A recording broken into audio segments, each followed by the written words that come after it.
লালন এই ধারণাকে প্রশ্ন করলেন।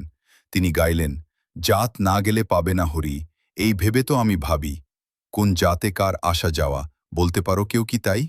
লালনের প্রশ্ন ছিল সহজ। যদি মানুষ জন্মের সময় কোনো জাত নিয়ে না আসে, তাহলে জাতের ভিত্তিতে বিভেদ কেন? এই চিন্তা অনেক মানুষকে নতুনভাবে ভাবতে শেখায়। লালন শুধু জাত নয়, ধর্মীয় পরিচয় নিয়েও প্রশ্ন তুলেছিলেন। তিনি গাইলেন, মুসলমান হয় শূন্য দিলে, হিন্দু হয় চিহ্ন দিলে। এই গানের মাধ্যমে তিনি জানতে চেয়েছিলেন, মানুষের আসল পরিচয় কি শুধুই বাহ্যিক চিহ্নে সীমাবদ্ধ, নাকি মানুষের ভেতরে আরও গভীর কোনো সত্য আছে?